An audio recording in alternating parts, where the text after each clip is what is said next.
Welcome back to Earthcast. This is Season 4, Freediving in Africa, co-hosted by Adrian and Ndayambaje and myself, Olivia Taylor. Today we welcome Khaled ELGammal, a passionate freediver and freediving instructor trainer based in Dahab. Khaled is a 13 times Egyptian national record holder in all of the depth freediving disciplines. Thank you so much for making time for us today, and I'm really looking forward to getting into these questions with you. So I've heard that you say you've loved water since you were a child. Who first introduced you to the water? Thank you so much for having me on your podcast. It's a pleasure to be among all the list of freedivers that you've interviewed already. To answer your question, so I chose to be in the water. Like I remember as a kid, I was walking alongside with my parents and I saw all these kids being in the pool and they training, swimming. And basically, I'm the one who dragged my parents there, and I wanted to ask about when is the timings. They even asked me, okay, go check the coaches out, and you can select your own coach. So that's what I did. I think back then I was like 7 or 8 years old, and that's how my journey of the connection with the water started. I practiced swimming on the summer holidays, and then it became like all year long thing. And then I actually became a competitor swimmer and I joined the national team of Egypt. So it's been a long journey with me in the water. Before I even know about freediving, the connection with the sea started with snorkeling, of course.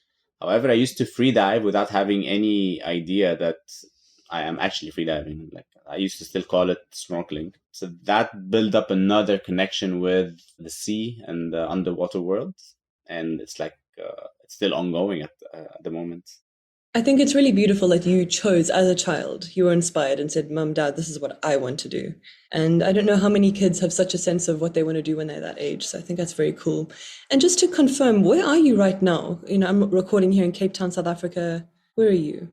Dahab. I live in Dahab in Egypt. So I've been here since 2019 permanently. Like most of the time of the year I'm here.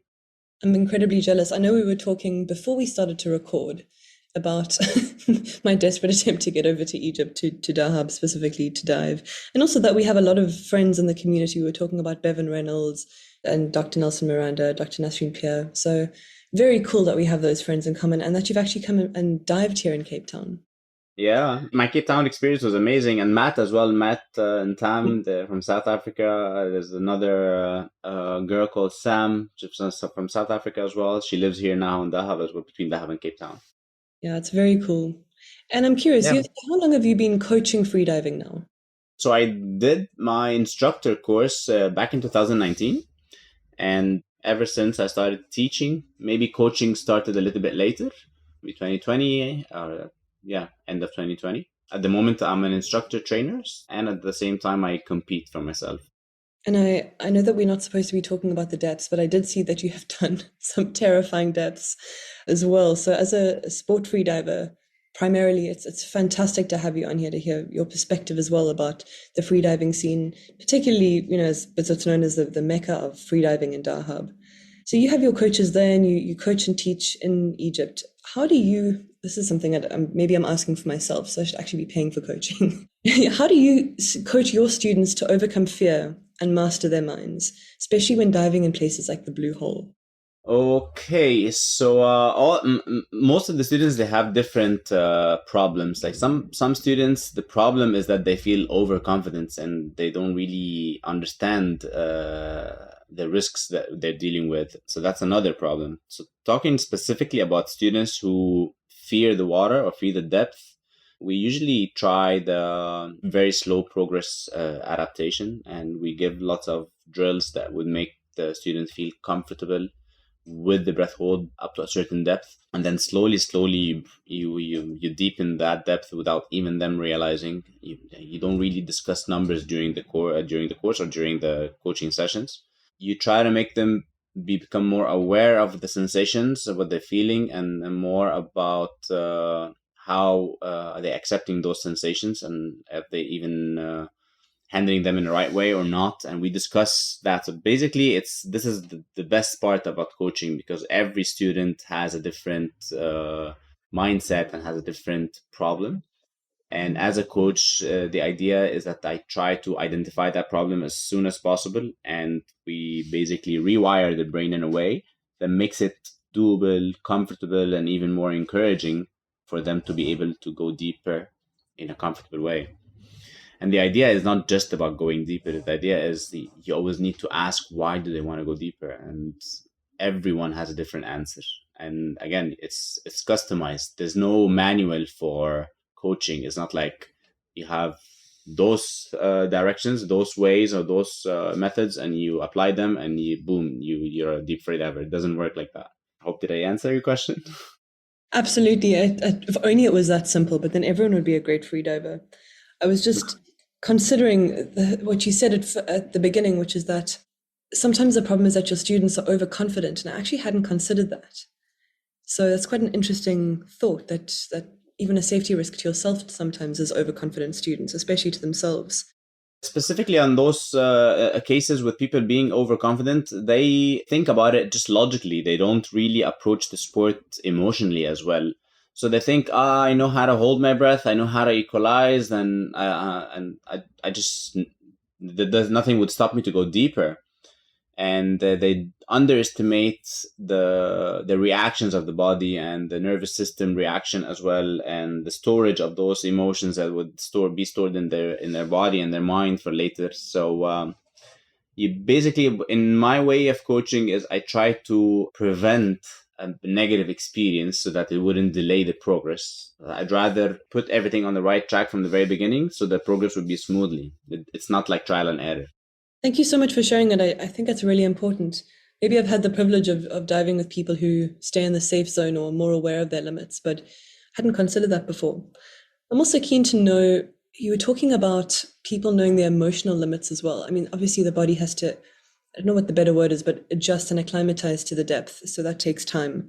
It doesn't matter how good your skill is. But I was also thinking about the emotional part that you were talking about. And I wanted to ask you, as an athlete, a pro athlete and freediver, how important is meditation in freediving? You know, meditation doesn't seem to be that important in any other sport, really. I actually tend to disagree. Meditation is super important in lots of sports, and in freediving is essential. Like you will not be able to relax if you don't have the ability to basically control your thoughts. And this is what meditation does. A lot of people have a misconception about meditation, is that you would learn to shut down your thoughts or shut down your brain. And it's not like that. Like, it's not about shutting down your thoughts. It's about managing your thoughts in a certain direction where you be able to stay within the relaxed zone, the comfort zone in your thoughts, and comfort zone with your assurance. So relaxation and meditation is one important pillar, but it's not enough. Like, it is important, but it's not like because you know how to meditate and you know how to relax and you become a deep diver. But it's a very, very important pillar of freediving. Yes, for sure. You know what, I agree with you. Maybe that was a blanket statement of mine to say that other sports don't require meditation. It just seems that sometimes when I'm watching freediving competitions and I'm around competitive divers, that there seems to be a competition for who's the calmest, and that person seems to do the best, or the person who's able to like click into the zone faster. But you're absolutely right. And then what are the other main things that seem to stop students from excelling in freediving? So if meditation is obviously incredibly important, but not all of it, what are the other things that maybe prevent the students from doing as well? The way I explain it usually is like freediving is being carried on three main pillars. And the first one is basically the relaxation, meditation relaxation. And the second pillar is technicalities. And that includes like equalization, body position, and whatever, finning techniques, all these things. And then the third pillar would be your CO2 tolerance. So it's a tripod. If you want to your performance to enhance and get better, then you would need to work on the three in parallel. If you worked on two and ignore the third, then the whole freediving being carried is not going to be carried. There's only two legs carrying it. In the training plan and the base training, there's so many things you can do in the three pillars that I just talked about now. Like if you're lacking tolerance of carbon dioxide build up in your body, the second you have the CO2 build up in your body, then you will start compromising your relaxation. And then if your relaxation started to be compromised, then automatically you will start compromising the technicalities that you already have. Your body position will be out of position, your equalization will go wrong, and it's all connected. What a lovely way to describe those three pillars, the triangle of freediving. It's fabulous. Yeah. I'll definitely remember that. And yeah, what a lovely way, an approach to coaching. I was very lucky. For a couple of months, I had Lily Crespi coaching me, Lily Crespi from France. Of course, I know Lily very well. She used to live in Dahab as well. Like, she's partnered with Dahab Freedivers, you know, for sure. Dahab Freedivers, I know. And I just thought it would be a great time to mention her now. She made huge progress with me in my diving. I'm very scared of water, and we worked together on confidence and routine, and it was just a lovely process. So very lucky. Yeah, maybe one day we can all end up in Dahab together. Yeah, that would be great. She still visit Dahab, try like at least once or twice a year. Good. It's lovely. Yep. And talking about Dahab, a question that I've been wanting to get into with you for a little while, and I was very lucky I recorded a podcast earlier today about Mozambique and the history of diving there. You know, being in Dahab right now, I'm curious as to the current recent history of Dahab and the divers sort of flocking to that area, and then more of an ancient perspective, an ancient look on the history of diving. I'm just curious to know if there are any records or we know any further about the cultures or histories of freediving. To be completely fair, for Egyptians, knowing about freediving as a sport, that came like very recently, and I would say maybe last 8 to 10 years. Before that, freediving in Dahab was a big thing. It's still, there used to be some competitions, and there used to be like schools, but it wasn't something that is attracting Egyptians for some odd reason. Only recently, when we started getting into it, and now it's that the sport is booming, people started to know about it even more. But history, like I know the Blue Hole is one of the main attractions of Dahab, but I generally don't know. Like, I think Blue Hole was discovered accessible for freediving, I wouldn't say more than 30 years or 40 years, not more than that. So it's not really ancient. So I wouldn't know about freediving past that. But why is freediving very easy and very popular here in Dahab is because of the conditions. Like, other than the Blue Hole, like we have the Lighthouse dive site here, and it's super accessible from the beach. You just swim 20-30 meters inside, and you already have like 20-30 meters depth, and that bay is kind of protected most of the times from currents. There's no boats traffic, and there's no mostly there's no waves until you actually go to the 50 meters buoy. So this is like all super easy for somebody to just get into the water, learn. There's so many good coaches around, and the culture of freediving here is growing on a daily basis. It's lovely to hear that locals are getting involved as well, and that it's so accessible to people. It sounds like a dream. I really have to get to Dahab soon to dive. You're most welcome. Thank you.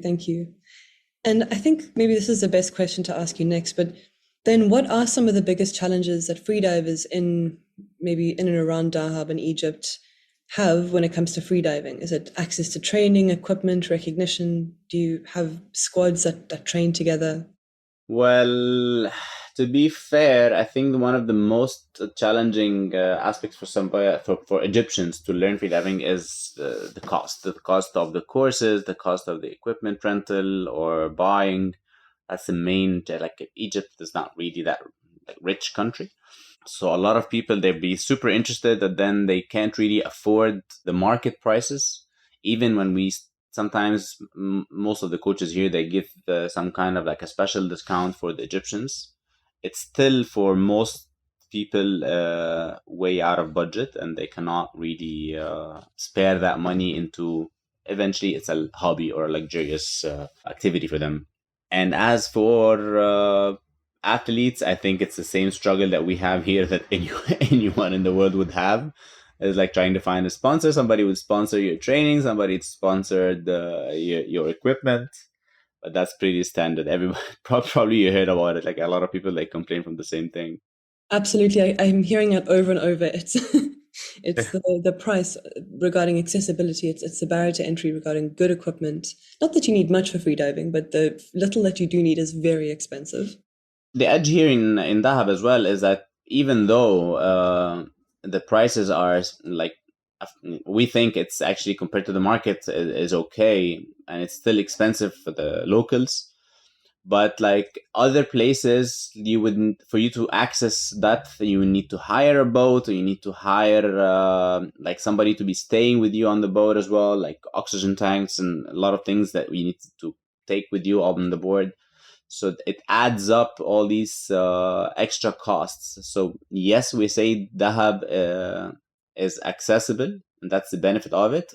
And still, that eliminating all the costs for the boats, for example, it's still overpriced for some of the Egyptians and the locals. Yeah. Fair. Yeah, I have been hearing that, unfortunately. Yeah, it seems to be a barrier in a lot of countries, especially in Africa. Maybe to chat about something a little more positive or exciting, I'd love to know about, freediving has become, and I'm using this word again, that much more accessible because of these dive eyes and the ability to watch events live on your computer. I mean, it's incredible. I've been watching on YouTube a lot of these big events. I've been watching friends compete. And so I wanted to know, when are you competing next? And can we, myself and the audience, watch? And number two, I'd love to know, what is your favorite discipline that you compete in, or maybe favorite at the moment? And what are some depths that you are impressed with or excited by that you've achieved? Well, you said something very, very interesting. Like, what's your favorite discipline at the moment? Because it's usually changing over time. I know they change. Yeah. That's a very insightful question.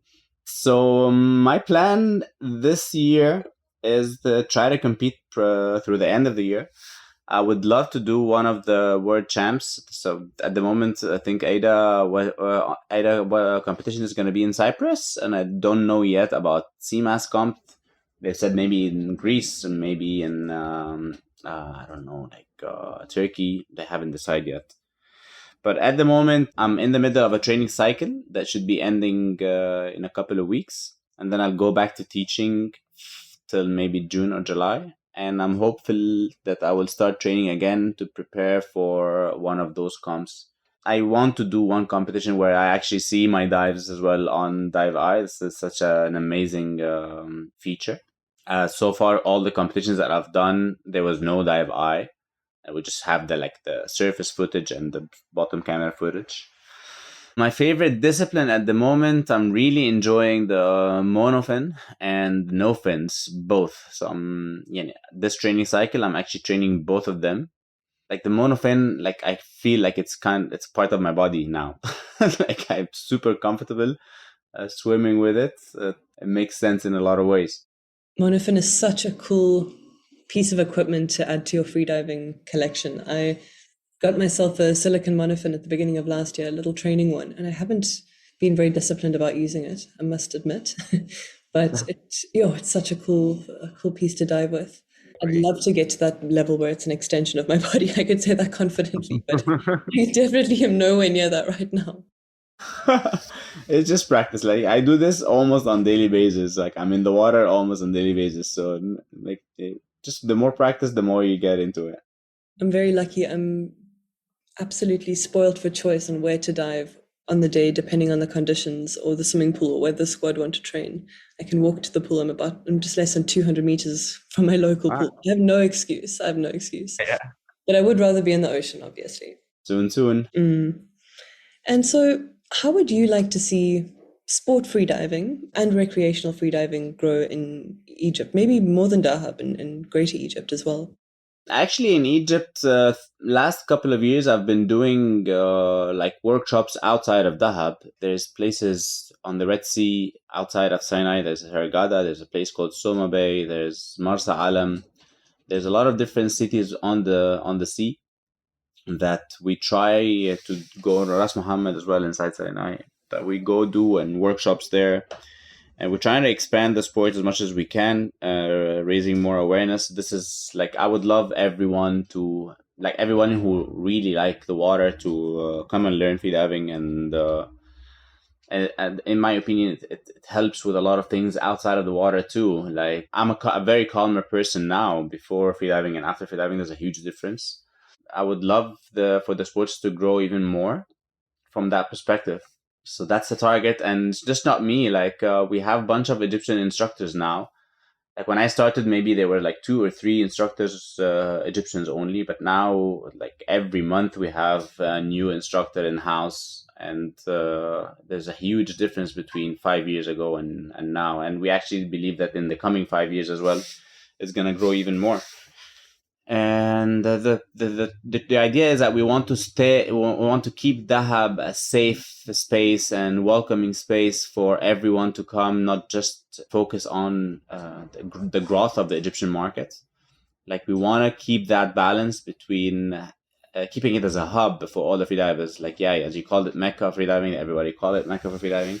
And we want it to stay like that. It's brilliant how like we have completely different nationalities. They come from all over the world, and they come with their own students. We welcome them. Our concern is for them to stick to our safety standards. So basically, the community safety standard here in Dahab was led, like we have like a small steps to follow. It was done by South Africans. It was Tam and Matt. And we have like a barcode now. It's everywhere. So all the freedivers, when they come, it should be easy for them to just scan and follow the rules. And we still, like people from the community here, work as an advocates in the sea to try to make everybody practice the sport in the safest way possible. We do this in a friendly way. It's not about bullying people around or pushing people around. Not like that at all. And we would like it to stay as safe as it is and to grow with the same pace that it is.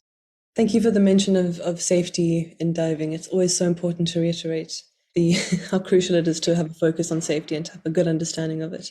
And huge shout out to Matt and Tam for putting those safety guidelines together. They do incredible work. So before we wrap up, I've got one more question to ask you. But before I do, just a big thank you for coming on the show and sharing your story or some of your story. And giving you a time for us to listen. I'm looking forward to meeting you one day in Dahab in person. The pleasure is all mine. And now for our last question. Given your expertise, what question should I have asked you? Well, to be honest, I'm happy that you didn't ask me about the Blue Hole deadliest dive sites, because this is where everyone have a misconception about. Like the Blue Hole is a graveyard, and it's so bad reputation. Like people are scared diving in the Blue Hole just because of what people talk about it. And it's just like sea. It's like a normal water. Like all the incidents, all the accidents that happened before in the Blue Hole was mainly incidents that happened over scuba. And basically, it's about scuba who are not really sticking to the guidelines of scuba. So if you do scuba in a safe way and within the same guidelines, it's still a very safe dive site. It's an amazing dive site. It's super unique, and it's very inviting. So there's nothing scary about it. I just wanted to clarify that. Thank you for joining us for another episode of Season 4, Freediving in Africa on Earthcast. And we look forward to having you again soon.